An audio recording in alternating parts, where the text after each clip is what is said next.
de Caín y Abel, puesto que ya hablamos de lo que pasó en Génesis 3. Veamos un poco esto. En Génesis 3:24 terminamos viendo que el Señor despachó, Vaigaresh, expulsó, los divorció a Adán y Eva, la humanidad, ya con nombre, Adán y Eva. Antes se llamaban Elish y la Ish. Y la Isha, y estaban ahora fuera de la cobertura de Dios, y entonces están ahora metidos en una tierra organizada, pero no tienen la cobertura de Dios. Y en este territorio es que va a desarrollarse una humanidad nueva, llena de vergüenza e inseguridad, de miedo. O sea, tal cual estamos hoy. Una humanidad que usted nada más que ve cosas vergonzosas, que lo que apremia en la televisión es las cosas vergonzosas y el tema de seguridad. Cada vez que usted prende la televisión, eso es lo que tiene. Cada vez que abre un periódico, eso es lo que tiene. Pues eso es lo que es la tierra en la que está viviendo la humanidad. Voy a tocar un poco cómo los hebreos ven esto de la creación, de la fundación del mundo, porque ojo, cuando ustedes escuchen o escuchamos que el hombre desde la fundación del mundo, dice, desde la fundación del mundo es desde cuando comenzó Adán y Eva, la humanidad, a caminar en la tierra desarraigada, como le dicen, la tierra maldita, en la tierra Arur. Cuando empieza Eva y Adán a caminar en esa tierra y el Señor se lleva el Gan, entonces la tierra quedó, en palabras del español, maldita, en el hebreo Arur, y esta tierra está ahora mismo desarraigada. ¿Cómo ven los hebreos eso? Como la fundación del mundo. Y eso es lo que dice el Señor, desde la fundación del mundo. El mundo quedó fundado en ese momento. Todo lo que vemos ahora, el universo completo, el cosmos, quedó fundado de esa manera. ¿Cómo lo ve el hebreo? El hebreo ve que no hay un Satanás, no hay un demonio, no hay demonios, sino que es el propio hombre que ahora tiene una inclinación al bien y una inclinación al mal. Yetzer Hara es la inclinación al mal, Yetzer Hatov es la inclinación al bien. Entonces, ¿qué dicen ellos? No, los cristianos, los evangélicos o los católicos, lo que sea, piensan que hay un diablo, pero no hay un diablo. Es el propio hombre con sus obras quien se hace un diablo o se hace un diosito de los buenos. Eso es más o menos lo que ellos ven. Hay una inclinación en cada hombre hacia el bien o hacia el mal, no hay un diablo. Esta comprensión judía lo que apunta es que la humanidad es la responsable del mundo que ahora se fundó y que con sus obras de bien puede regresar al Gan o con sus obras del mal puede perder el Gan. Entonces, hoy lo que el hebreo ve es que sí hubo un pecado, sí hubo una caída del hombre y que producto de esa caída la humanidad ahora está sumergida en un mundo donde él, para regresar al Gan, el hombre, va a tener que hacer obras de bien. Pero eso no es lo que nos enseña la palabra, no es por obras.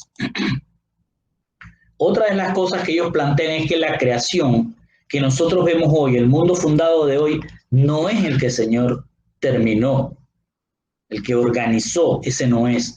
Ellos lo dicen porque pueden encontrarse en la misma escritura y por sus sabios que han hablado desde tiempos antiguos, que de acuerdo al judaísmo hay 6 cosas que se disminuyeron cuando el mundo fue fundado. Acuérdense lo que es la fundación del mundo.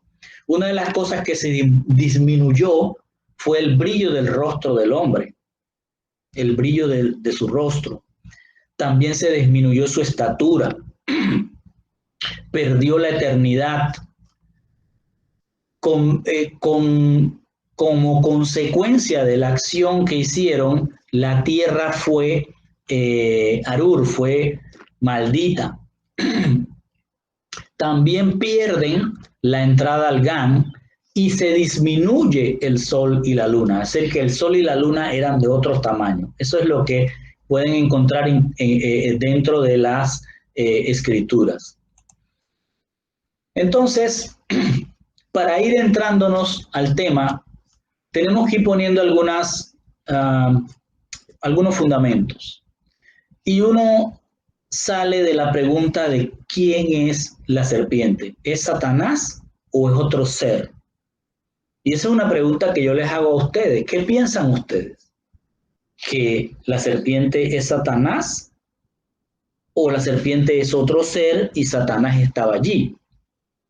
¿Sí? Porque la palabra dice en Génesis 3:14, fíjense lo que el Señor le dice al serpiente, al Nahash, porque hiciste esto, tú eres excluido con relación ¿a qué? A las bestias y con relación a todos los seres vivientes del campo. Sobre tu pectoral andarás y polvo comerás todos los días de tu vida. Entonces, mi pregunta aquí es, otra vez volviendo, ¿es Satanás o quién es? Sí, miramos la palabra, lo que nos está diciendo, a quién se está refiriendo. ¿Y a quién piensan ustedes que se está refiriendo? ¿Mm? Yo creo que era a un animal que fue influenciado por el diablo. Y porque, o sea, así como hay seres humanos que supuestamente pueden sufrir transformaciones porque andan en el mundo de la tiniebla, en ese momento pienso que el mismo diablo influenció a esa bestia para que hiciera eso. Entonces estamos hablando de que el serpiente, el Nahash, no es Satanás. Porque si fuera Satanás, y como bien tú lo dices, no estás hablando de que lo va a excluir en relación con las bestias. Si él no era Satanás, no es una bestia. ¿Sí? Y con relación a los seres vivientes del campo, tampoco Satanás es de los seres vivientes del campo. Tampoco Satanás anda arrastrando su pecho por el polvo.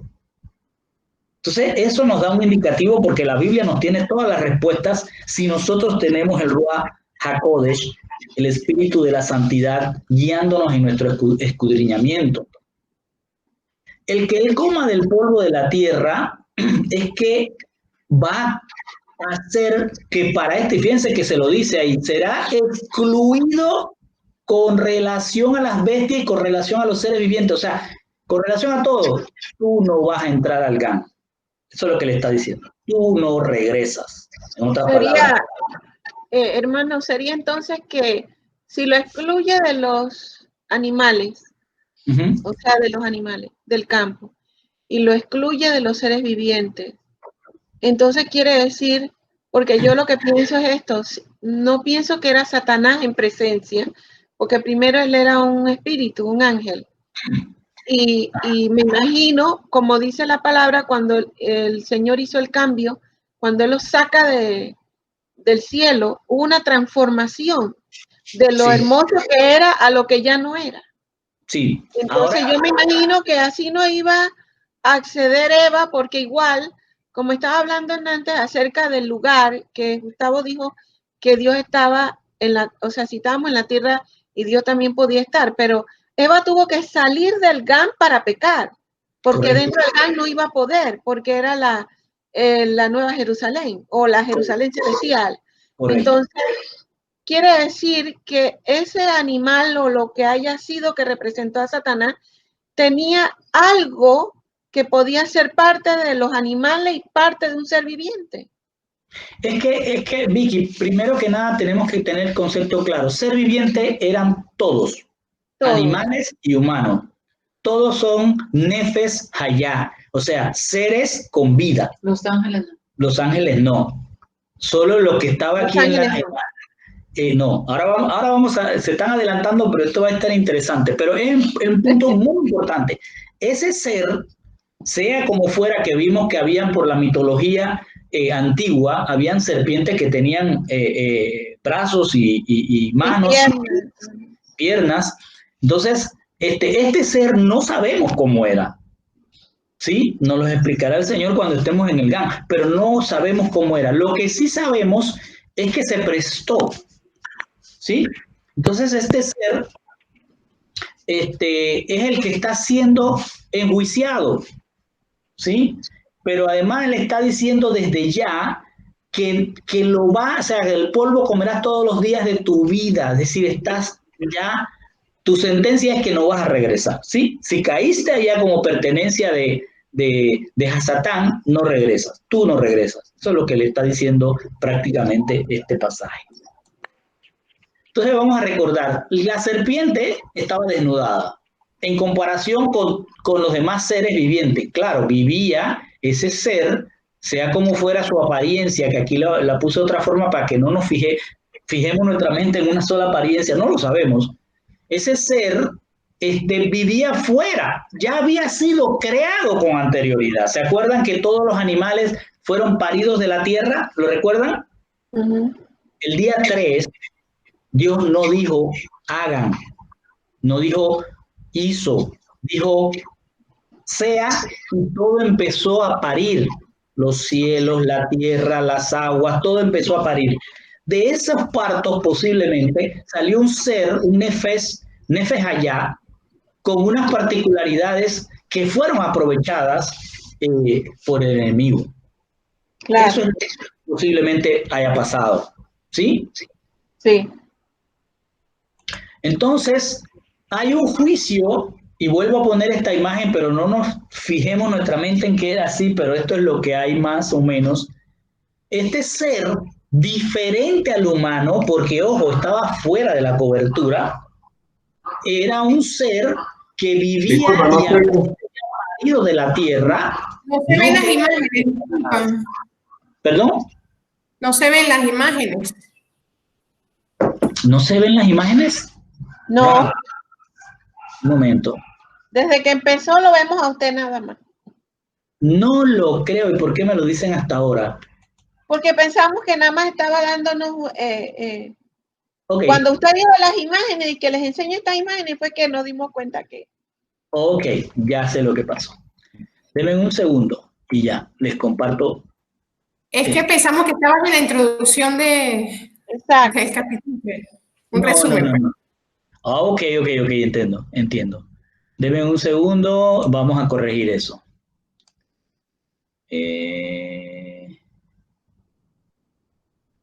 Compartir. Sí, entonces, pero hasta ahora me han entendido lo que he tratado de explicar, ¿no? Sí. Perfecto. Sí, hemos entendido, Rodrigo, gracias. Ok.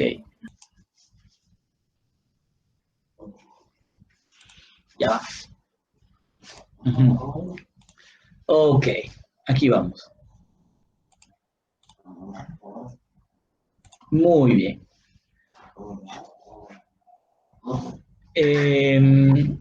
Les muestro las imágenes para nada más revisar. Después ustedes las pueden pausar allá y verlas con más calma. Y aquí está. Hay un juicio para 3 en el Génesis 3. O hay un juicio para 4. Pues la pregunta es esa. ¿Cuántos de ustedes ven en el juicio de Génesis 3? ¿Ok? ¿A quién habla primero el Señor? ¿A quién amonesta primero? ¿A quién llama primero? Adán. ¿Sí? Veámoslo rápidamente.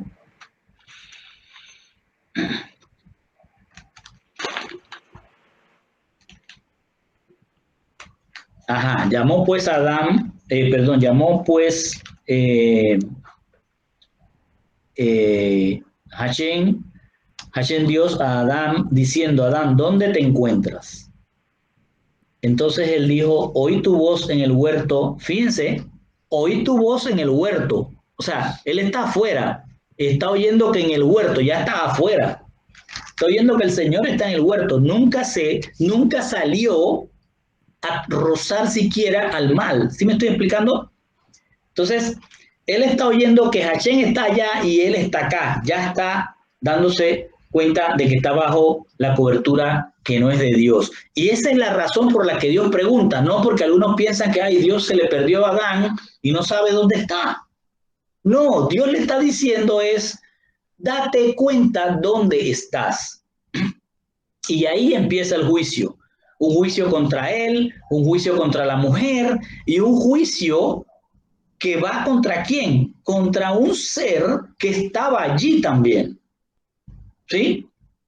Pero el árbol del conocimiento del bien y mal que está rigiendo en ese universo, no fue juzgado allí. ¿Por qué? Porque su juicio está establecido para otro momento. Porque su juicio está establecido para Apocalipsis. Entonces, él cree que se ha escapado, pero su juicio ya está determinado. Entonces, aquí este ser termina siendo transformado, pero tenemos que ver qué es lo que haya pasado allí. Y para entender un poco qué es lo que está pasando, que era la conversación que teníamos antes de iniciar la enseñanza sobre el adversario y cómo reina en este mundo, tenemos que entender quién es él.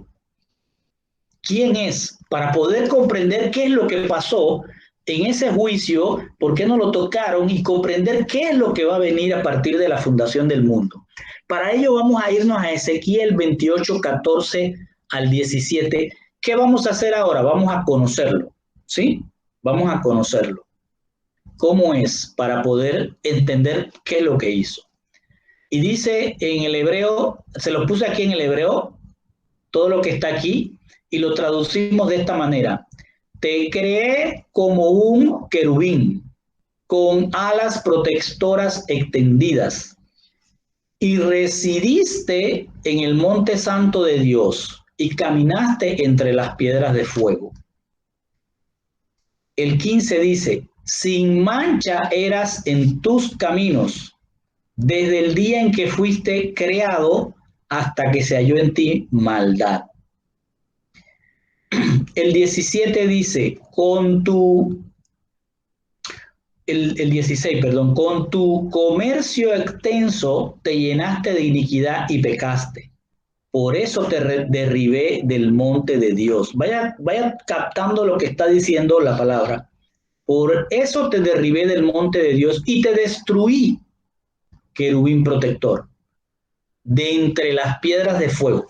Lo destruyó de la eternidad, abrió y cayó, no lo mató, lo destruyó de todo su poderío y cayó.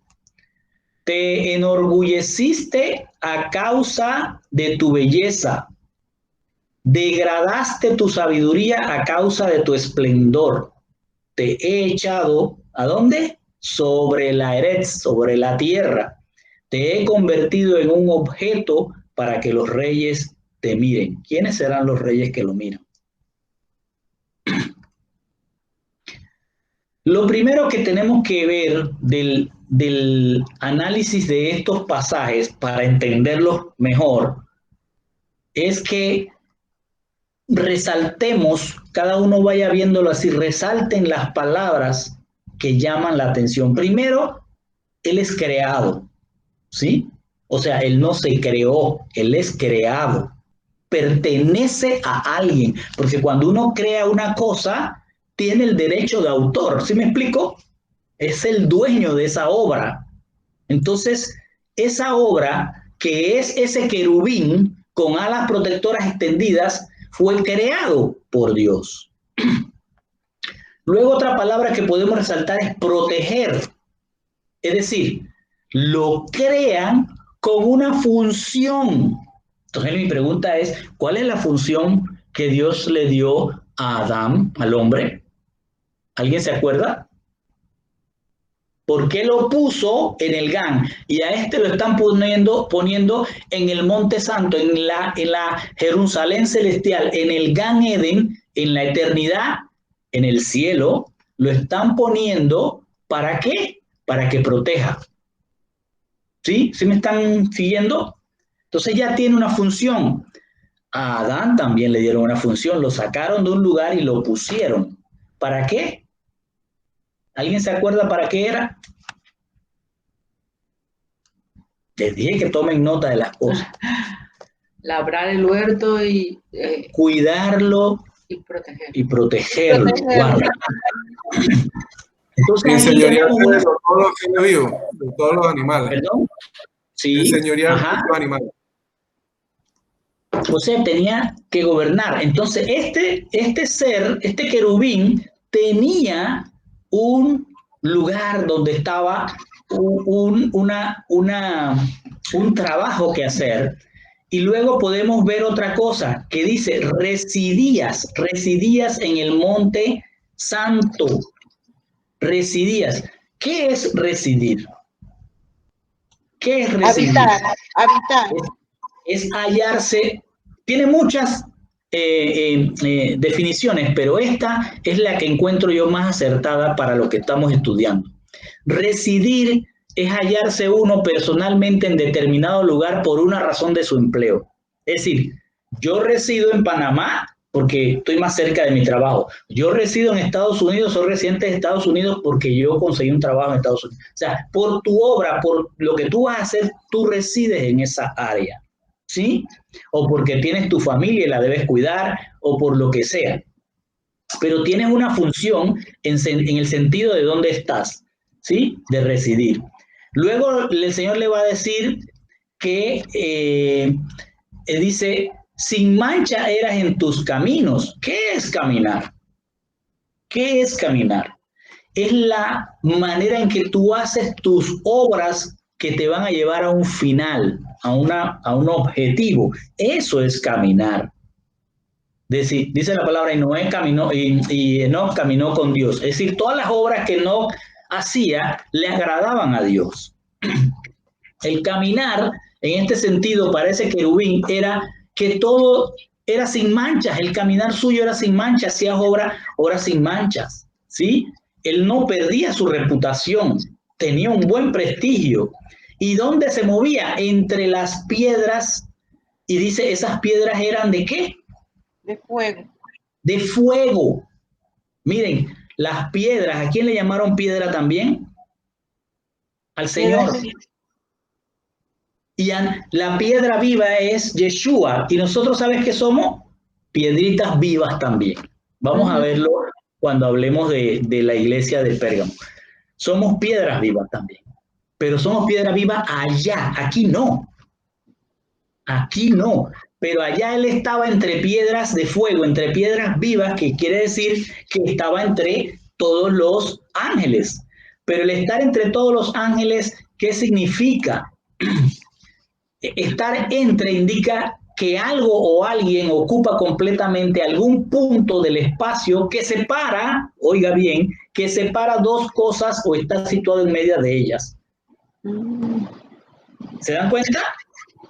Entonces, él está separando algunas cosas allí que vamos a ver qué es lo que pasa, porque ahora dice que dentro de esa posición que tiene, empieza a comerciar. ¿Qué es comerciar? Es realizar operaciones de compra, venta o intercambio de productos con la intención de obtener un beneficio. ¿Me están siguiendo en el mensaje? Sí. Ok, entonces él está ahí y ahora fíjense lo que dice el versículo.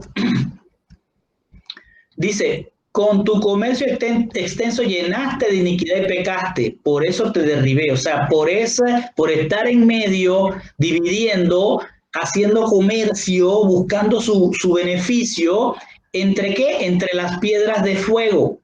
¿Cuánto se llevó él consigo mismo cuando bajó? Tercera parte. La tercera parte. Él no estaba también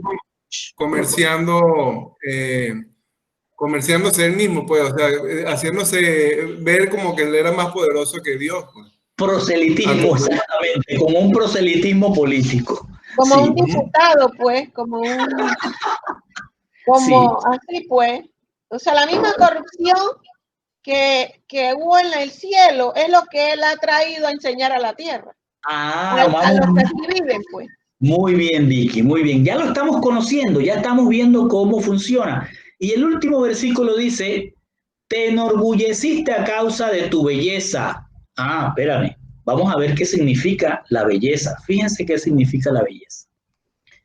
Belleza es cualidad de una persona, todo el diccionario, cualidad de una persona, animal o cosa, capaz de provocar en quien lo contempla o lo escucha un placer sensorial, intelectual o espiritual. ¿Cómo lo ves? O sea que es como cuando te hacen ver, o sea, te embrujan, pues es como si la belleza, la forma esa. Yo cuando leí esto dije, wow, ¿qué fue lo que pasó con Eva? Fíjense la cualidad que tenía ese ser. Dice, provoca en quien lo contempla o lo escucha un placer sensorial, intelectual o espiritual. Tú lo quieres seguir escuchando. Tratas de no escucharlo, pero quieres seguir, te causa placer sensorial. Tus sentidos se agradan escuchándolo. ¿Te das cuenta? Entonces, dice, producto de esa belleza, te enorgulleciste. ¿Qué es el orgullo? Es un exceso de autoestima, una arrogancia soberbia, creerte superior a los demás, provocando un trato despectivo de los demás. Esto conduce a la persona o al ser a exagerar su importancia o sus virtudes. ¿Están captando? Sí. Entonces, ¿cómo era este querubín protector en sentido resumido, ya resumido? ¿Qué era? Primero, dice, es un querubín ungido. Aquí está en el hebreo. Dice, at kerub mi mimsha. Es tu querubín de Mashiach. Tu querubín ungido. ¿Se dan cuenta quién es el ungido? Así inicia el pasaje, como pueden apreciar acá. Aquí están las mismas palabras. Tu querubín ungido. Entonces, primero que nada, era el querubín ungido. Segundo, se movía entre las piedras de fuego sin mancha desde que fue creado. Ahí sigue siendo un querubín protector. ¿Me están siguiendo? Amén. Hasta aquí no está mal. Sin manchas desde que fue creado. Ahí sigue siendo el querubín protector. ¿Qué pasa ahora? ¿Cómo cae de querubín protector a Satán el adversario? ¿Cómo cae? Pues así. Su belleza provocaba en quien lo veía, y acuérdense que está en el medio de los demás, en quien lo veía o lo escuchaba un placer espiritual. Atrapaba a la gente con su belleza. Esto le provocó orgullo, le dio superioridad y despreciaba a los demás.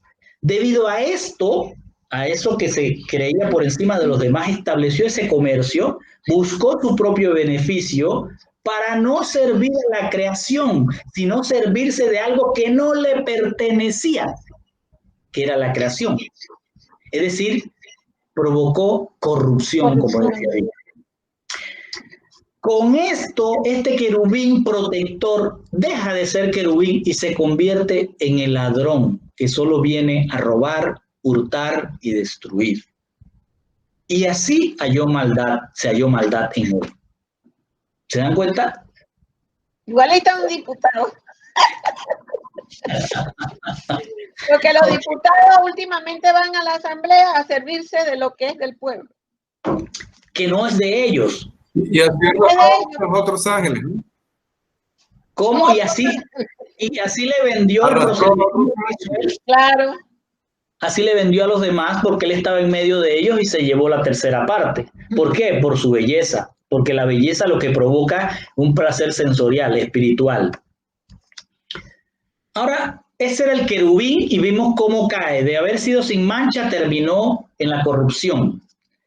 ¿Qué es un malak? ¿Qué es un mensajero? Ahora vamos a hablar de lo que es el malak, de lo que él mismo era un malak y todos los que estaban con él eran malajín, eran mensajeros. Dice en Hebreos 1:14, además, ¿a cuál de los ángeles ha dicho, siéntate a mi diestra hasta que ponga tus pies por estrado, hasta que ponga a tus enemigos por estrado de tus pies? Entonces aquí empieza el Señor a decir, o describe el Señor lo que son los ángeles. Y en forma de pregunta dice, para que nos convenzamos, no todos ellos, ¿quiénes? Los ángeles, no todos ellos son espíritus, son rujot que sirven. O sea, el ángel es creado para servir. ¿Servir a quién? A aquellos a los que Dios quiere liberar. Es decir, a nosotros, a la creación. Pero si tú vienes a servirte de la creación, entonces te conviertes en un adversario. ¿Me están siguiendo? En este momento Dios nos describe lo que debió haber sido él, es decir, ser protector, ayudar a la creación. En ese momento no había una necesidad de ordenar una creación porque una nueva creación porque ya todo estaba creado. ¿Sí me estoy explicando? Todo esto está ocurriendo en el cielo y esta descripción es para los ángeles en el cielo. Vamos a ir poniendo algunos fundamentos a lo que vamos a entrar a ver con más cuidado. De acuerdo a la Biblia, como estamos viendo, los ángeles son seres espirituales, ruach. Son sin cuerpo físico como el humano en la eternidad. O sea, en la eternidad no necesitan un cuerpo físico. Pero esa forma, esa característica que tienen de no tener un cuerpo físico humano, no le afecta de que tengan personalidades. ¿Me explico?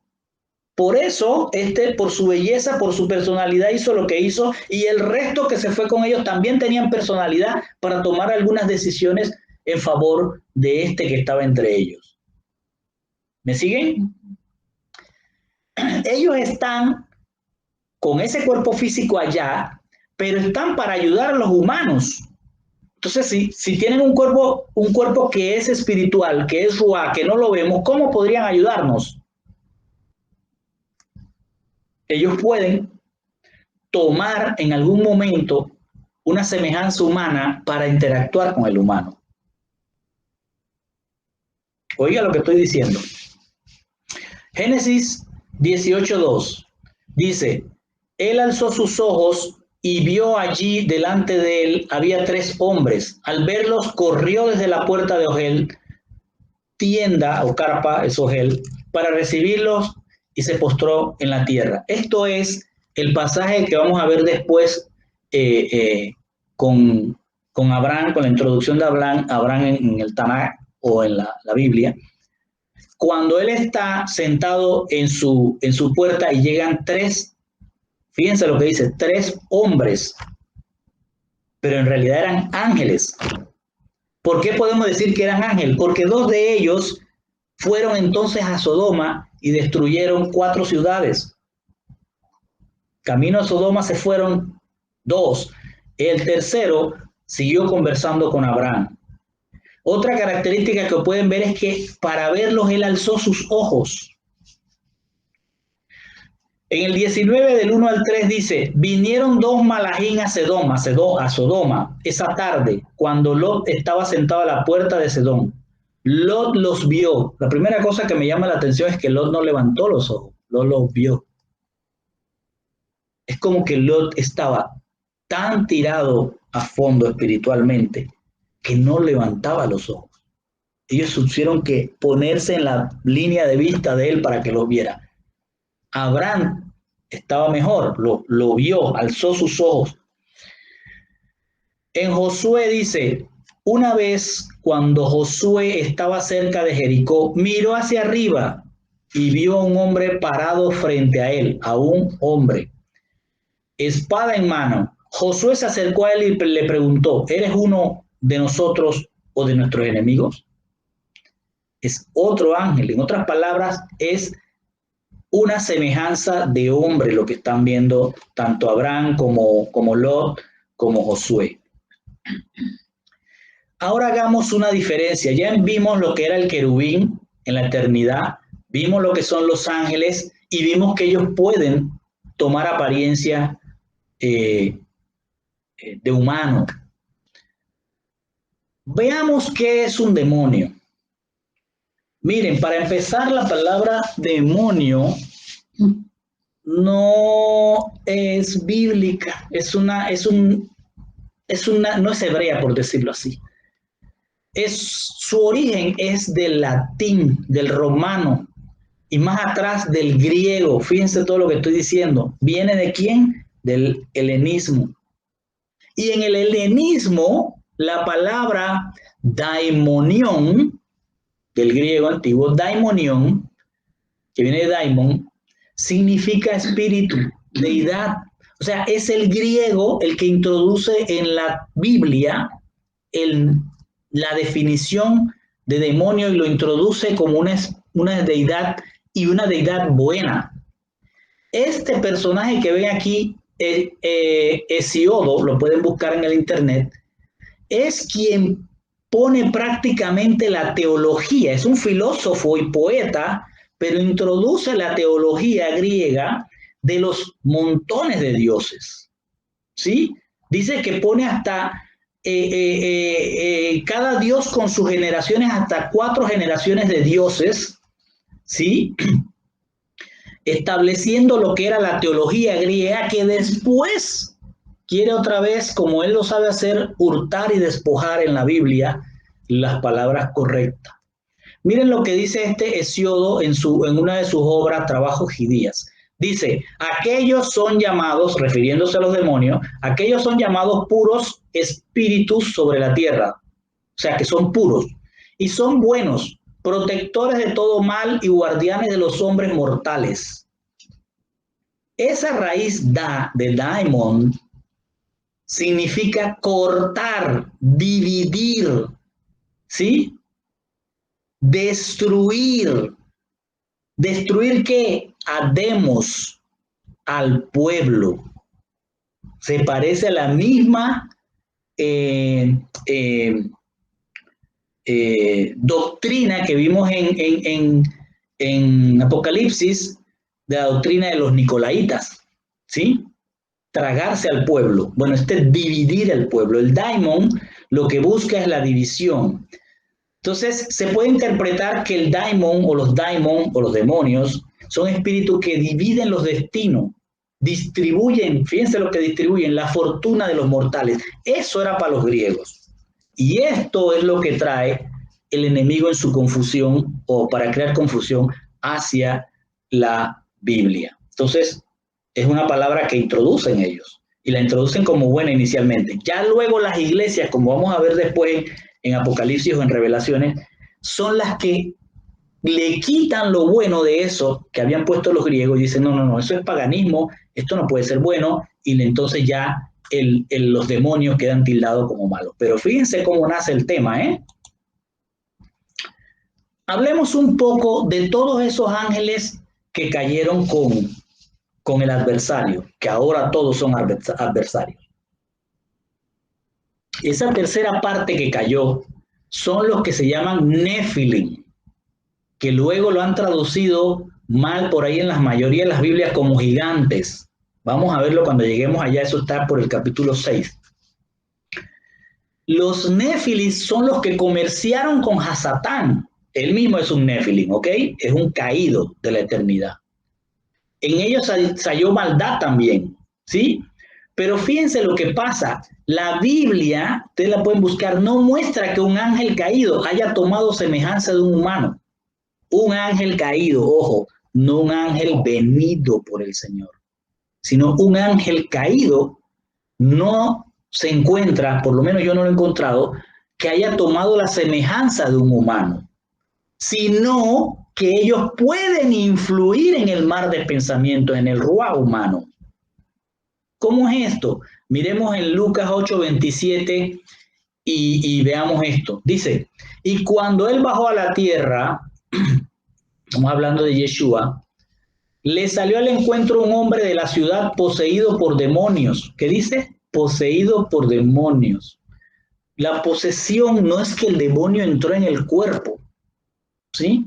La posesión es que el demonio se apodera de tu mar de pensamientos, de tu ruah, ¿sí? Y empiezas a hablar las cosas que no debes. En vez de que la Neshama, el Ruach HaKodesh, el espíritu de santidad, parta todos esos pensamientos y te haga ver los de oscuridad y los de luz, no, todo se apodera de oscuridad de esa persona. Y dice, fíjense cómo lleva esos pensamientos que son apoderados ahora por el adversario. Dice, y que por mucho tiempo no se había puesto ropa alguna, ni vivía en una casa, sino en los sepulcros. Es decir, en el caso, me gustaría leerlo en esta versión porque es más, más bonita. Se los pongo así. Al poner Yeshua el pie en tierra, un hombre de la ciudad que tenía demonios, fíjense que tenía demonios, vino a él. Durante mucho tiempo no se había puesto ropa alguna y vivía no en una casa, sino en las cuevas del entierro. En las cuevas del entierro, o sea, en el cementerio. Es decir, espiritualmente el mensaje es cuando los demonios que acabamos de ver, que fueron creados por los griegos, que para mí no es más que ángeles caídos, entran a tomar posesión del mar de pensamientos de los hombres, hacen que el hombre se despoje. Dice, no tenía ropa alguna, no tenía ninguna cobertura. Y vivía no en una casa, vivía no en familia. O sea, pierdes la familia, te desconectas. Eso vemos cuando pasa con la gente en drogas. Esos son demonios que toman y le hacen entrar en ese tipo de cosas. Sino que vives en las cuevas de entierro, o sea, que ya estás listo para ser enterrado. Entonces viene Yeshua y le dice, le pregunta a este poseído, ¿cuál es tu nombre? ¿Ustedes creen que Yeshua no sabía todo lo que estaba pasando? Yo me pregunto. ¿Y tiene que preguntarle eso al hombre? Sí lo sabía, pero Yeshua quería que sus talmidín, sus seguidores, pudieran ver lo que está pasando allí. ¿Sí? Entonces el hombre responde, Legión, con una voz me imagino yo terrible. Legión, le contestó, porque se habían metido en él muchos demonios. Entonces cuando usted lee que se habían metido, entonces uno piensa, uy, se le metió en el cuerpo. No, le tomó el mar de pensamiento, le tomó su ruah, su espíritu de hombre, su ruah, perdón, lo toma y ahora, por eso que se dice que el ruah es poder, porque cuando tus pensamientos se ejecutan en tu cabeza, tú puedes hacer las cosas. Si tú estás deprimido, no quieres hacer nada, tu ruah está sin poder prácticamente. Pero cuando tú ejecutas una cosa, como tomar este vaso, por ejemplo, primero lo tuve que haber generado aquí, si no, no tenía poder para levantar ese vaso, para tomarlo o para moverme. Entonces, ¿qué es lo que hace el enemigo? Toma tu mar de pensamiento y los va robando de la luz y metiéndolo a las tinieblas. Empiezas a perder cobertura y empiezas a hacer cosas que no hacías antes. Inclusive, el enemigo puede despertar sentidos que no tenemos actualmente activos. Los ángeles también lo pueden hacer. Han visto gente que en una situación de muerte no saben ni cómo salieron de allí, si volaron, si saltaron, porque en ese momento el ángel te dice qué hacer en tu ruah. En este caso el enemigo le dice en su ruah que se aleje de la cobertura de Dios. Entonces no es que él se le paró un demonio enfrente o no es que se le metió y ahora, como nos hace ver Hollywood, tiene una cosa dentro que sale de la panza a la mano. No. Toma el mar de pensamientos, toma el ruá del hombre y lo hace cometer oscuridad, acciones de oscuridad. Lo hace con su poder en el cuerpo de moverse, de accionar, cometer acciones de oscuridad. Y cuando le pregunta a él, ¿cuál es tu nombre?, lo hizo para que los talmidim vieran lo que pasaba allí. Y dice que le contestó legión. ¿Qué es una legión? Fíjense lo que eran las legiones romanas, porque como están viviendo en el mundo globalizado de aquel momento, bajo un mando mundial, ¿cómo se dice? Un orden mundial, que era el orden de los romanos, que todas sus leyes eran las que se ejecutaban. Ya la gente sabía que era una legión. El demonio perfectamente, o los demonios perfectamente sabían que era eso. Los que estaban con Yeshua sabían lo que era eso, porque están viviendo en un mundo cuyo orden mundial es el de Roma. Entonces le dice que era una legión. ¿Por qué? Porque así se estructuraba el ejército de Roma, en legiones, que eran las legiones, oiga esto, las que convierten a Roma en el imperio. O sea, él tenía ahí una legión que lo había convertido en un desastre de vida. Sin familia, sin cobertura, un desastre. Según los historiadores, el número de soldados que componían una legión oscilaba entre 5.200 y 6.000, más 300 jinetes. Entonces podemos tener una idea de cuántos demonios podían estar ejerciendo influencia en el ruá, en el mar de pensamiento de aquel personaje, para hacerlo hacer las cosas que estaba haciendo. ¿Sí? Entonces, dicho esto, poniendo estos fundamentos, vamos a ir adentrándonos en el tema. La creación fue hurtada, porque a eso vino él. Todo lo que Dios había organizado fue hurtado.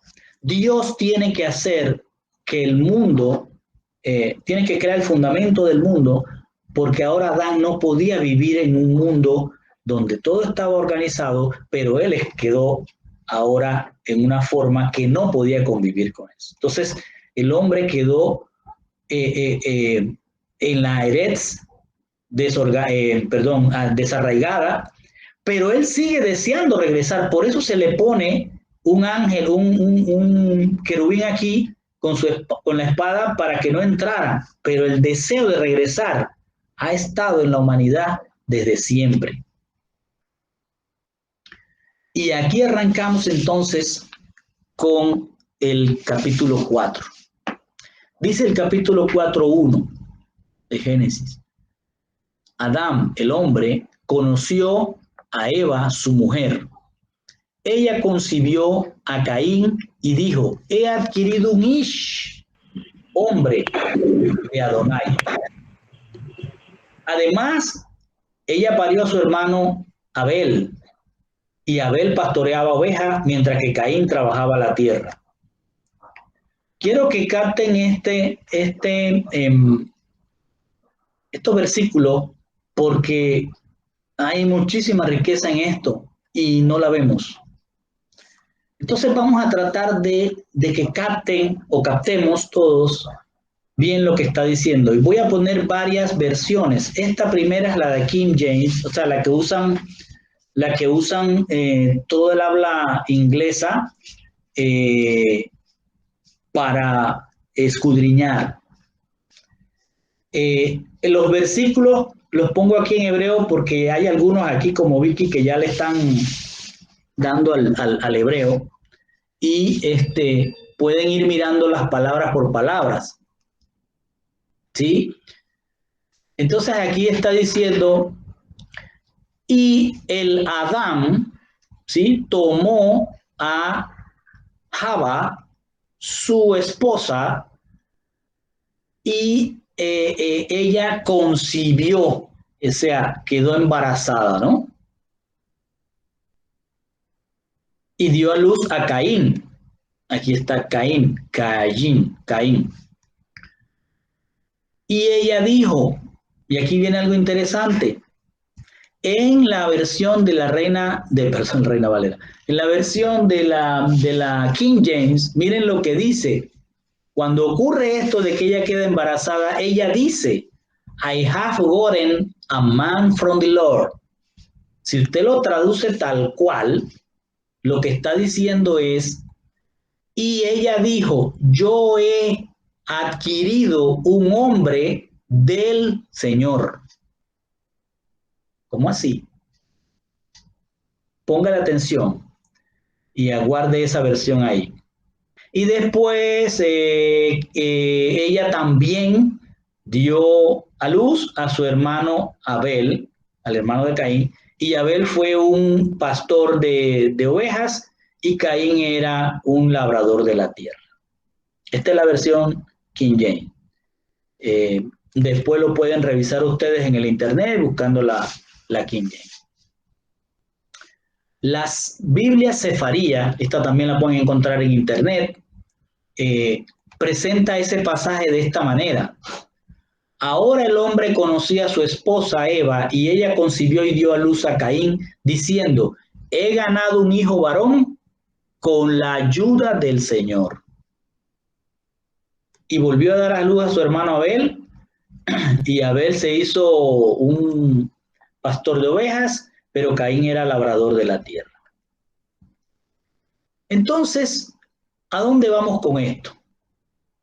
Vamos a ver la última ya. Adán, el hombre, conoció a Eva, su mujer. Ella concibió a Caín y dijo, he adquirido un hombre de el Señor.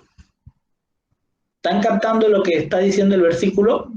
Además, ella parió a su hermano Abel y Abel pastoreaba ovejas mientras que Caín trabajaba la tierra. Esta es una versión de las Escrituras de Restauración, que es la que yo uso mucho porque te pone la versión en español del hebreo y te ayuda mucho al entendimiento de los pasajes. ¿Qué han entendido ustedes hasta ahora allí? Primera pregunta que debemos hacernos. ¿Dónde ocurrió el concebir a Caín y Abel? ¿Dónde ocurrió? ¿En el Gan, en la Jerusalén celestial o fuera del Gan? Fuera del Gan. Muy bien, Vicky. Mi pregunta siguiente entonces es, si es fuera del Gan, ¿cómo es que el Señor fue allá a permitir, sí? Como dice ahí, el Señor me permitió, vamos a ver algunas versiones, he conseguido un hombre del Señor, o sea, el Señor estaba allá, ¿sí? No, yo pienso que ese Señor, entre comillas, es de la influencia de Satanás. Por ahí va la cosa. Por ahí va la cosa. ¿Alguna pregunta, Gustavo?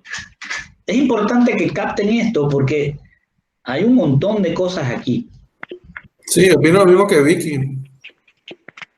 Sí, primero, la acción está ocurriendo fuera del GAN.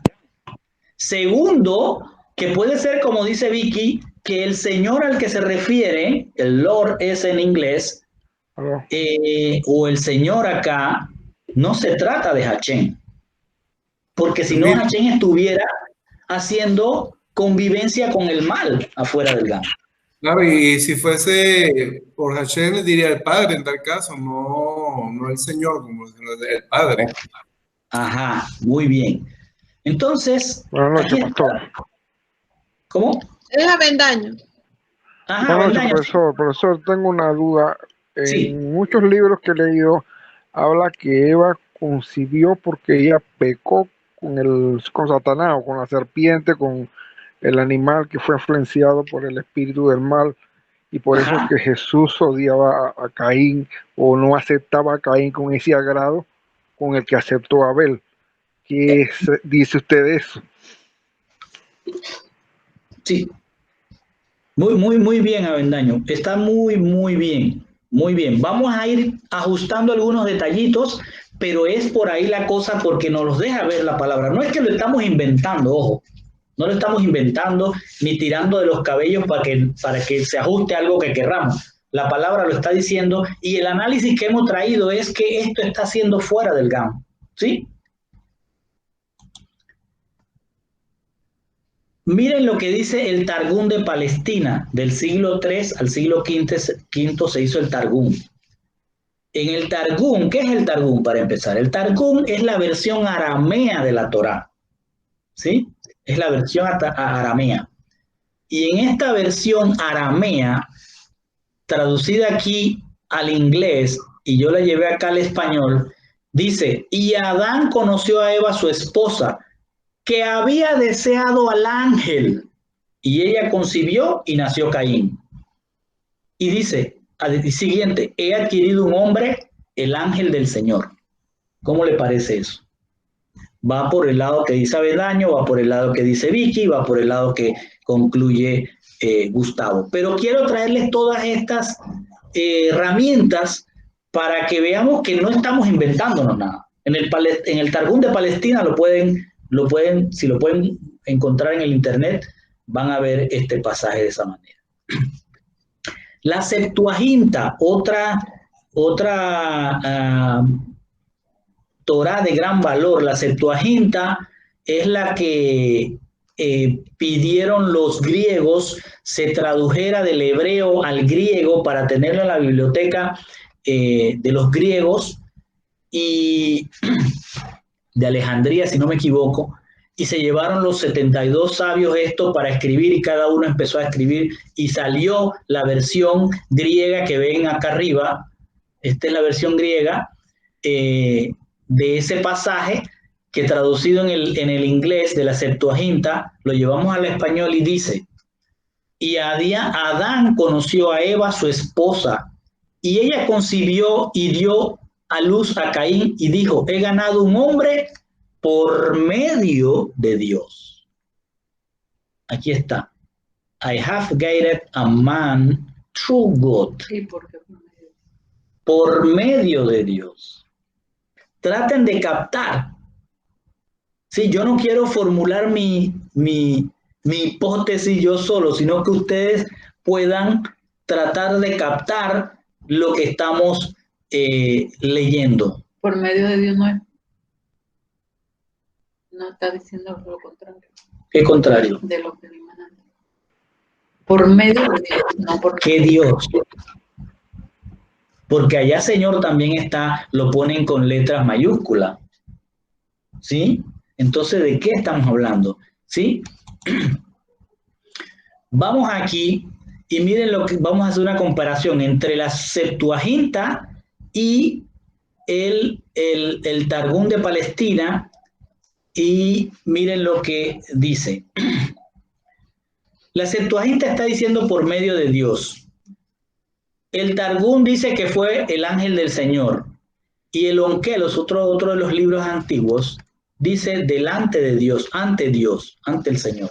Todo es en mayúscula. Entonces, nos quedamos pensando, bueno, pero espérame, el Señor, pero yo en lo que me baso o mi hipótesis es que todo se está dando fuera del GAN. ¿Sí? Si eso fuera así, entonces Dios estaría dándole indicaciones a Adán y a Eva de cómo concebir. Y yo lo que creo, Rodrigo, es que, ¿cómo te explico? Fíjate que Adán conoció a Eva, o sea, conoció a que tuvieron intimidad. Sí. Entiendo yo, ¿ok? Pero esa intimidad que tuvieron fue influenciada por ese señor. Porque se los llevó al pecado, pues. Por eso que ella dice que ha obtenido un ángel para el Señor ese.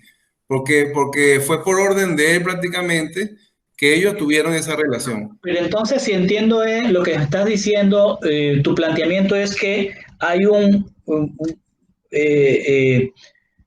que Caín es producto de una relación de Adán y Eva, que no era bienvenida para el Señor. ¿Es lo que estás diciendo? Correcto. Esa relación que tuvieron ellos fue porque el árbol de conocimiento, o Satán, como lo quieras llamar, los influenció a ellos para que pecaran, pues para que tuvieran esa relación y tuvieran un hijo para él. Bueno, vamos a ir aclarando. Está muy bien tu punto, muy bueno lo que dijo Vicky, me gustó mucho lo que dijo Avendaño. Entonces vamos a adentrarnos más porque lo que quise mostrarles es las diferentes versiones y versiones serias, porque estas son versiones antiguas, incluso el Targum de Palestina. Y fíjense lo que dice ahora el Talmud. Acá vimos pura Biblia, ¿ok? Pura Torá, lo que acabamos de ver. Tanto el Targum como el Targum de Palestina, etcétera, la Septuaginta, todo eran Biblia. Aquí vamos a hablar del Talmud. ¿Talmud qué es? Talmud son las discusiones que recogían los sabios antiguos y iban escribiendo acerca de lo que ellos estimaban que era lo correcto. Más bien se basaban mucho en la Torá oral. ¿Se acuerdan que lo expliquemos en algún momento? Entonces el Talmud dice aquí, el Talmud da dos razones por las cuales los goim son impuros. Porque se alimentan de cosas impuras y porque ellos mismos no fueron lavados del pecado original en el monte Sinaí. Eso está en la ordenanza de Shabbat 145b. Si quieren lo pueden buscar. Y dice, en eso se lee, ¿por qué son impuros los goín? Porque comen cosas abominables y animales que se arrastran sobre sus vientres. Asimismo, en el Abodá Zará, otra porción de este Talmud, de este documento, libro, ¿por qué son impuros los goín? Porque no estaban presentes en el monte Sinaí. Porque cuando la serpiente se introdujo dentro de Eva, le infundió su impureza. Pero los judíos fueron purificados de esto cuando estuvieron en el monte Sinaí. Los goín, sin embargo, que no estuvieron en el monte Sinaí, no fueron purificados. Talmud, puro interpretaciones judías. ¿Qué es lo que quiere decir que se introdujo dentro de Eva? No quiere decir que tuvo una relación. ¿Quién? El demonio o el Hasatán está hablando de la serpiente, ¿sí? Entonces, miren lo que dice ese pasaje del Talmud, que la serpiente, no el árbol. Caín, ¿qué es lo que sale de Caín? Significa para el hebreo Caín alguien que es un obrero metalúrgico, alguien que anda con hierros, alguien tough. Y ella de nuevo dio a luz, fíjense que dice ella de nuevo dio a luz. No es que hubo una relación para tener a Caín y 1 año, 9 meses después, 10 meses tuvo otra relación o para tener al otro. Si me estoy explicando, no hubo un periodo de tiempo, por lo que esto deja ver, no hubo un periodo de tiempo grande entre lo que se concibió uno y se concibió el otro, porque lo que deja ver esto aquí es que cuando dice, y ella de nuevo dio a luz, es que uno nació primero y ahí mismo vino en el mismo parto el otro. Es lo que deja entender esto. Entonces, Abel, ¿qué significa? Es vano, vacío, algo que se pierde, es un aliento, un vapor, algo corruptible. Otras versiones que acá la traigo del instituto, pero otra vez son temas de los talmúdicos, por decirlo así. Dice que en el 4.2 puede haberse dicho también, ella también dio a luz de su esposo a la hermana gemela de Caín y a Abel. Abel se convierte en pastor de ovejas, mientras Caín se convierte en un hombre que labra la tierra. ¿Qué nos deja ver este versículo de el Targum Pseudo-Jonatán y el Targum de Palestina? Estos Targum, otra vez, es de la parte aramea, de la Biblia aramea. Lo que está diciendo es que además de Caín y Abel, hubieron hermanas. Sí, hubieron mujeres. Por eso después alguien pregunta, ¿pero de dónde salió la mujer de Caín? Pues también después vienen hermanas. Otros dicen, no, también parió en ese mismo paquete hermanas. Entonces, es un poquito complicado. Por ejemplo, de Génesis Rabá, dijo el rabino Joshua ben Korcha. 2 fueron a la cama y 7 salieron de ella. Caín y su gemela, Abel y sus 2 gemelas. O sea, está diciendo que ahí ese Misdrash, eso es del Talmud, hubieron hijas. Eso es lo que yo quiero que capten, que no solo hubo esto, sino que hubieron hijas. Pero, ojo, hubo en el mismo parto, ¿qué pasó? O hubo 2 partos, 3 partos, ¿qué pasó? Tratemos de entender esto de esta manera. Y aquí vamos a ir aterrizando a lo que dijo Vicky, a lo que dijo Gustavo, a lo que dijo Avendaño. ¿Es posible que Caín y Abel sean hermanos? ¿Gemelos? ¿Eso es posible? Les pregunto, ¿es posible? ¿Qué opinan?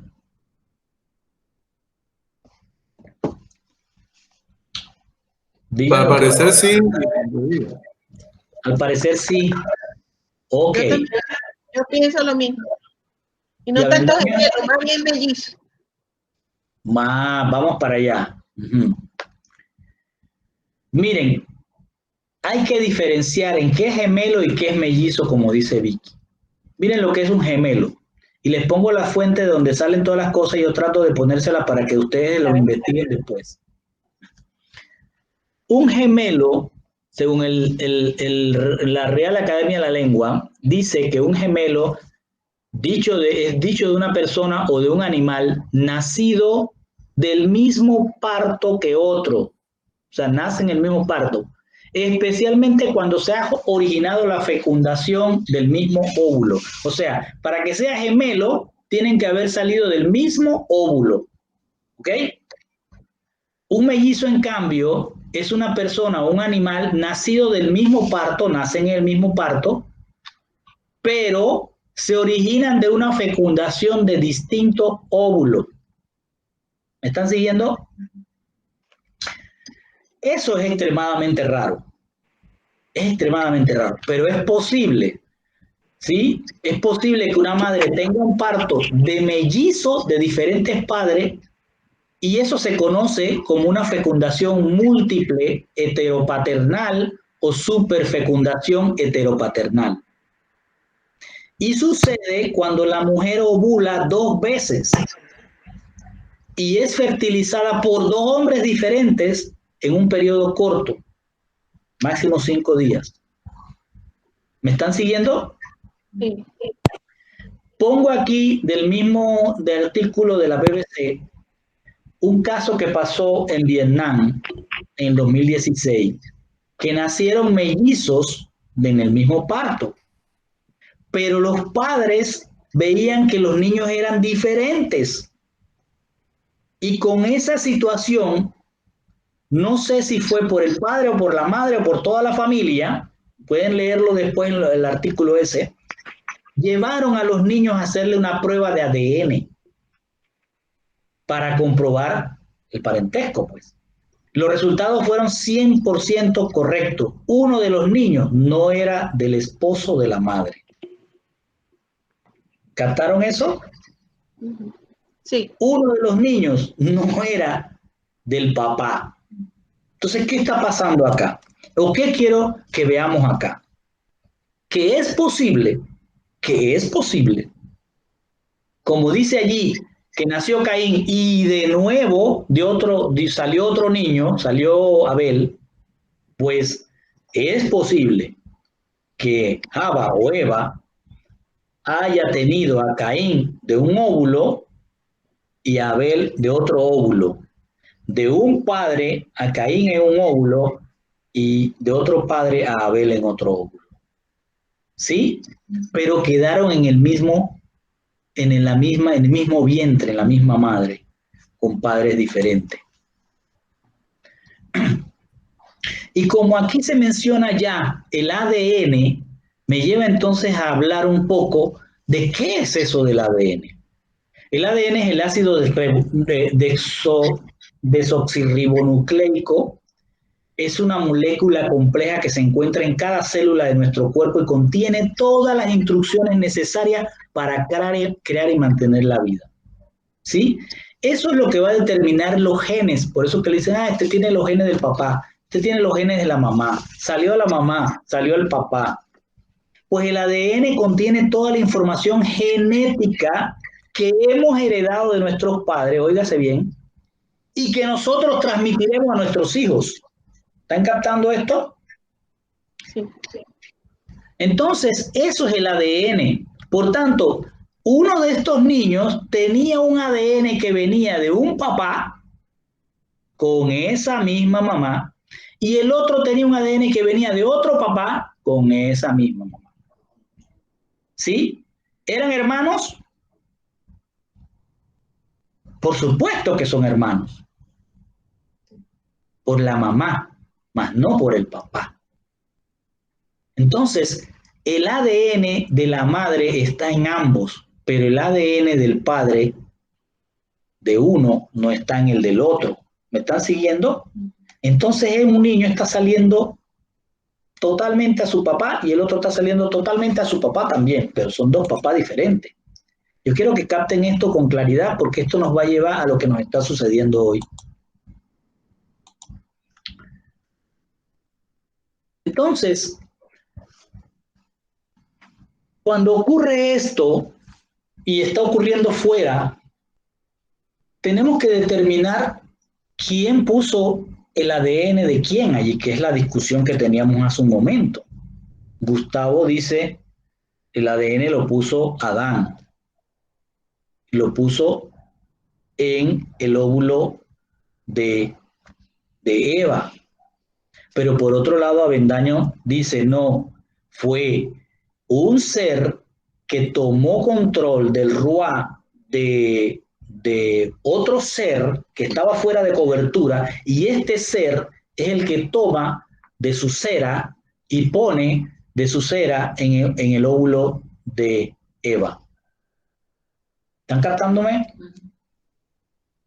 Entonces, todo tiene que haber ocurrido en un tiempo bastante corto para que tanto el ADN de Adán como el ADN del ser aquel estén dentro de Eva.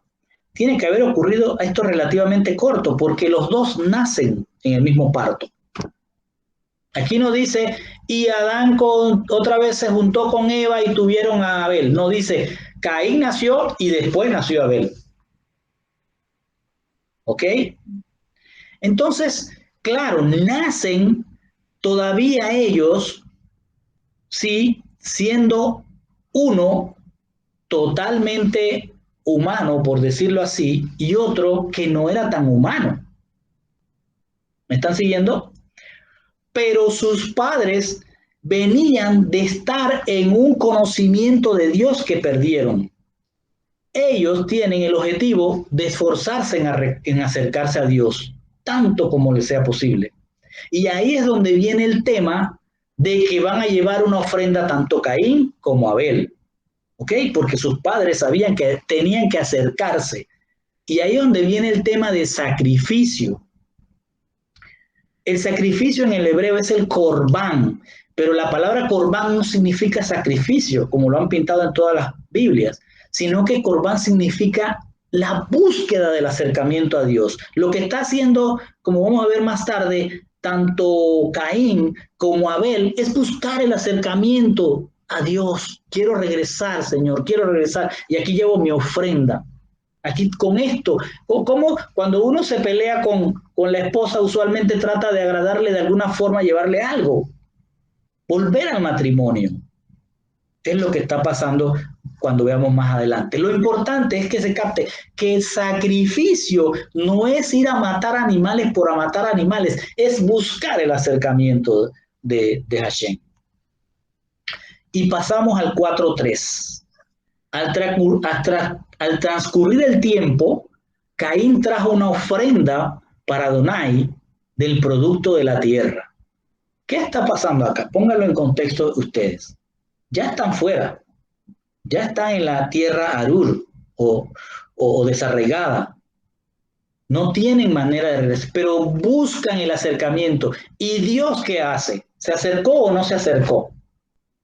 Porque si le están presentando una ofrenda, se acercó de alguna manera. No nos lo deja ver, pero vamos a ver claramente que se acercó. Al transcurrir el tiempo, Caín trae su ofrenda a Adonai del producto de la tierra. Y Abel trajo también del primogénito de sus ovejas, incluyendo su grasa, perdón. Adonai aceptó a Abel con su ofrenda. Fíjense cómo, sigan la secuencia de lo que está pasando. ¿Quién se presentó primero? Caín es el primogénito. Se presenta, inmediatamente después se presenta Abel. Ambos tienen su ofrenda ahí, pero acá dice presentó para Adonai del producto de la tierra y no dice más nada. Acá dice presentó el primogénito de su oveja y Adonai aceptó. Qué interesante. Pero de Caín, su ofrenda chata, o sea, una ofrenda chata que dice en el hebreo es la ofrenda de pecado no intencional. Miren lo que está diciendo aquí la palabra. Es como si Caín está diciendo, mira, quiero acercarme a ti, Señor, porque yo no tengo la culpa. ¿Sí? Pero dice, no aceptó con respeto Dios la ofrenda de Caín. Caín se llenó de ira y su rostro decayó por el odio. Nace otro sentimiento aquí. Odio y envidia, porque seguramente envidió que a la otra sí se la aceptaron, pero la de él no. En la Septuaginta dice, pero a Caín y sus sacrificios no lo vieron, y Caín estaba muy triste y su rostro cayó. Pero a Caín y su sacrificio, es decir, que siguió intentando, a él no lo veía Dios. Y él estaba muy triste, obviamente. Había odio en él, resentimiento, envidia. Me fui atrás. Entonces habló Adonai a Caín. ¿Por qué está usted tan enojado y desconsolado? ¿Por qué su rostro o tu rostro ha languidecido? ¿A quién le está hablando el Señor? A Caín. Y le está diciendo, pregúntate ¿por qué estás así? Date cuenta, o sea, en este momento la Neshama, el Ruah, está tratando de entrar al mar de pensamientos de odio, de envidia que tiene Caín. Y le dice el Señor, fíjense, es la Neshama, no es Dios parado enfrente a ellos, ojo, ya el Señor se fue con el Gan. Pero la Neshama está hablando con ellos. El Ruach HaKodesh, el Espíritu de Santidad le está diciendo todo esto. Y ellos, y le dice el Ruach HaKodesh, le dice Dios, si estás haciendo lo que es bueno, miren cómo le dice, si estás haciendo lo que es bueno, no debes mantener tu rostro en alto. Si estás haciendo lo bueno, si tus pensamientos son para bien, no tienes que estar con tu rostro en alto. Y si no estás haciendo lo que es bueno, el pecado está tocando tu puerta. Te quiere a ti. Pero tú debes regir sobre él. ¿Están entendiendo? Es decir, lo que quiero explicar es que el Ruach HaKodesh está entrando al Ruach de Caín, partiendo, tratando de partir su mar de pensamientos de odio, envidia, de todo lo que está aconteciendo en la mente de Caín. Y él le hace ver, yo no hago, fíjense, lo voy a parafrasear, yo no hago distinción de personas. Tú tienes que darte cuenta que si haces el bien, tú deberías estar en el shalom. Pero si estás haciendo lo que no es bueno, si estás haciendo lo que es malo, entonces el pecado está ahí. El conocimiento del mal está ahí, tocando también tu puerta. Y te quiere a ti. Y le dice, y le da la fórmula para salir de eso. Le dice, tú debes regir sobre él. Tú debes regir sobre esos deseos. Tú debes regir sobre esos pensamientos. Eso es lo que le está diciendo. No hago acepción de personas. Porque tú seas Caín, no, es que no te estoy recibiendo. Te estoy dando la oportunidad de que hagas lo bueno y que entres al GAN también. Eso es lo que se llama no hacer acepción de personas. ¿Por qué estaba Caín enojado? Porque el Señor no aceptó su ofrenda, porque el Señor aceptó la ofrenda de su hermano. Él no entendía su pecado. Por eso era una ofrenda chata. Él no entendía, pero ¿por qué me está pasando esto? Porque a mí. Pero el Señor está viendo dos seres diferentes. Uno que viene con un ADN de Adán y Eva, uno que viene con un ADN de Eva con otra cosa. Pero no hizo aún así acepción. Sencillamente le dijo, todo lo que está en tu mente, en tu ruá, tú lo puedes dominar. Tú tienes el poder. Lo único que tienes que ejercerlo. Pero si no, ese mal está a las puertas, él tomará el control de tu mar de pensamientos. Prácticamente le está diciendo, como dice en el Targum, de hecho, si tus acciones son buenas, tu culpa será perdonada, pero si tus acciones no son buenas en este mundo, tu pecado se mantendrá hasta el gran día del juicio. Y el pecado está en las puertas de tu corazón, póngale, en las puertas de tu mente, de tu ruá, espíritu humano. Dice el Targum también, yo le he dado el poder, acuérdense que el Targum es la traducción en arameo, y aquí pueden ver la de qué traducción, 4.7. Dice, yo te he dado el poder sobre la inclinación al mal. Le está diciendo a Caín, Caín, tú tienes todavía ADN de Eva. Por lo tanto, yo le di a Eva, acuérdense que ya Eva sale de Adán, y Adán fue el que el Señor formó con Selem. Entonces, yo te he dado el poder sobre la inclinación al mal. Su camino, tu caminar, como estaba el querubín, dependerá de usted. Y usted lo controlará para virtud o culpa. Es decir, tú puedes hacer como hizo el querubín. Tenía de todo, pero se enalteció, se creyó más que Dios, no controló esos deseos y ahora vive en culpa. Le está diciendo a Caín, sé que tú no tienes el ADN que corresponde, pero ya que estás aquí, depende de ti si puedes controlar y aferrarte a la parte de Eva y no vivir en culpa, sino en virtud. Sigo ahora con la Septuaginta y en el mismo el 4.8 le dice, y Caín dejó a Abel su hermano y le dijo a Abel su hermano, salgamos a la llanura. Y sucedió que cuando ellos estaban en la llanura, Caín se levantó contra su hermano Abel y lo mató. Pero ¿cómo es eso? Si hace un momento el Señor le está diciendo, domina tu mar de pensamientos, controla tus acciones, tú tienes poder en tu mente para controlar lo que vas a hacer. Y lo que hizo Caín fue que fue directito a matar a su hermano por envidia, por rabia, por lo que fuera, y ocurre el primer asesinato de la Biblia.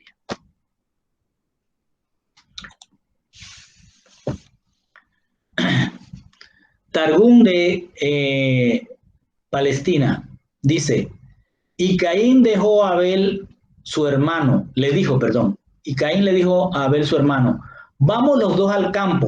Miren cómo está puesto en el Targum, cómo ya en los pensamientos de Caín son pensamientos al mal, pero elaborados, preparando una estrategia para ejecutar un homicidio. Y así fue que los dos fueron al campo. Me imagino a Abel que debe estar pensando que su hermanito le va a enseñar algo en el campo, su hermano mayor.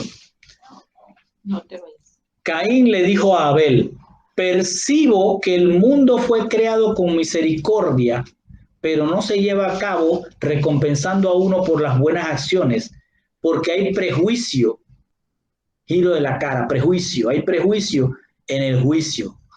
Es un juego de palabras aquí. Es por eso que su ofrenda, le está diciendo prácticamente a Abel qué es lo que va a ocurrir, por qué va a ocurrir, mejor dicho, lo que va a ocurrir. Es por eso que su ofrenda fue aceptada y mi ofrenda no fue aceptada de mí con buena voluntad. Abel le respondió a Caín: el mundo fue creado con misericordia, pero su conducta es consistente con la recompensa por las buenas acciones.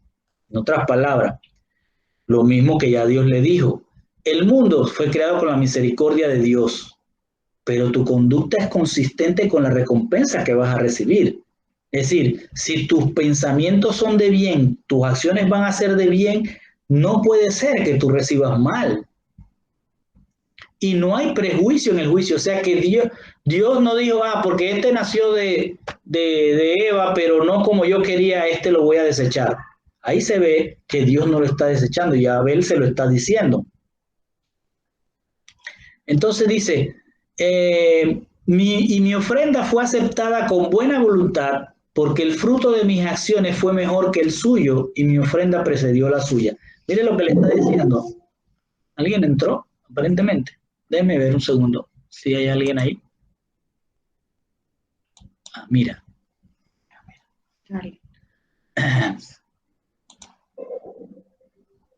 Ok.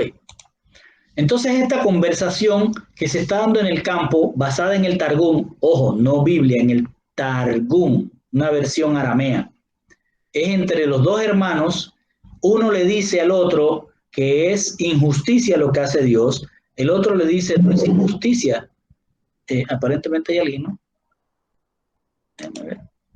Mitzi. Uy, hasta ahora entró Mitzi. Ok. Entonces se lleva esta conversación y los dos hermanos están allí y Abel le termina diciendo, no es un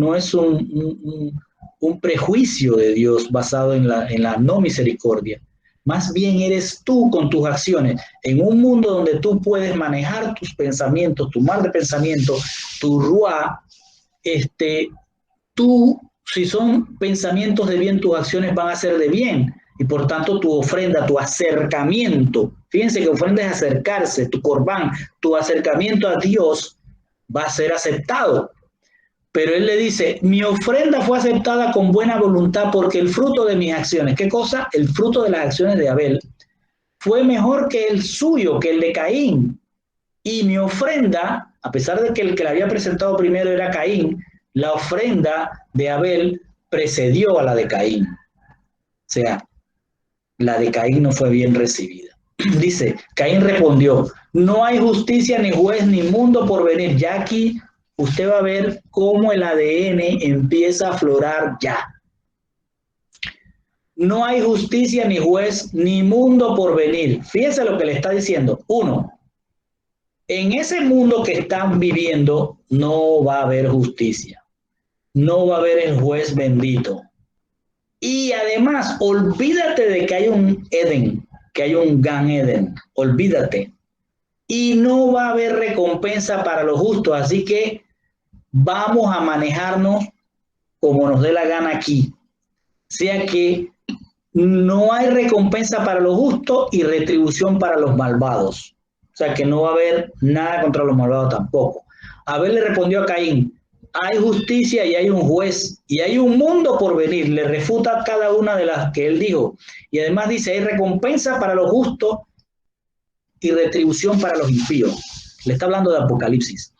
Debido a que estaban discutiendo esas palabras en el campo, Caín se levantó contra su hermano Abel y lo golpeó en la frente con una piedra y lo mató.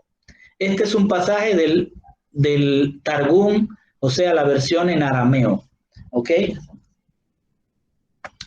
Y vamos a ir cerrando porque ya son las 7, dice Ana. Qué pena los que llegaron tarde, pero tal vez puedan después ver la grabación. Y dice, habló Adonai a Caín, ¿dónde está tu hermano? Fíjense cómo le dice casi lo mismo que le preguntó a Adán, ¿dónde está? como si él no supiera, como si Dios no supiera, pero lo que le está diciendo es, date cuenta lo que acabas de hacer, date cuenta lo que hiciste. Y él respondió, yo no sé, otro agregado más del ADN. ¿Sí? Ya tenemos un ADN que se está completando en él, que está aflorando en él. Y le dice, soy el guarda de mi hermano. Aquí se levanta la arrogancia en contra de Dios. Ya aquí se convierte en el adversario. ¿Sí? Él viene de un ADN que trae de adversario, ya aquí se está levantando como adversario. Y él dijo, ¿qué es lo que has hecho? La voz de la sangre de tu hermano está gritándome desde la tierra. Aquí aparece ya la sangre. Y Dios le dice, yo me he dado cuenta de lo que has hecho, pero ya le había dicho allá, el pecado está a la puerta, tú enseñoréate, resístele a él. Pero aquí todo lo que hemos visto es que este ADN, ojo, este ADN no resiste al pecado. Es un ADN que busca lo malo, que trama como tramó, vamos al campo, una estrategia para hacer maldad. Ese ADN ya está en Caín, ¿sí? En la humanidad. Es un ADN de pensar en lo malo, hacer lo malo, hasta el extremo del homicidio, del crimen.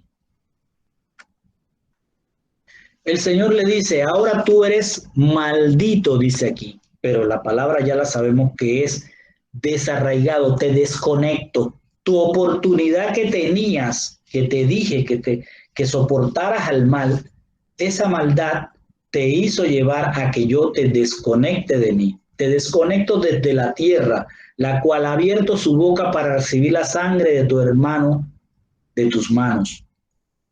Cuando coseches la tierra ya no te dará su fuerza a ti. Temblores y quejidos serás en la tierra. Miren a la gente que tiene un ADN de ese tipo, ¿cómo les va? Por ahí decía, tú siempre me dices ese dicho que dicen los judíos o los hebreos, que el rico, el que aspira el poder y la riqueza no duerme. ¿Cómo es ese dicho?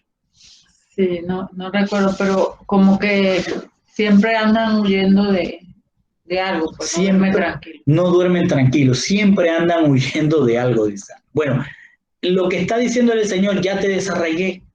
O sea, tú, para venir a mí con tu corbán, si antes lo miré y no me gustó, ahora ni te acerques, porque te di la oportunidad. No hice acepción de personas, pero tú sí hiciste acepción de Dios. Te levantaste contra él.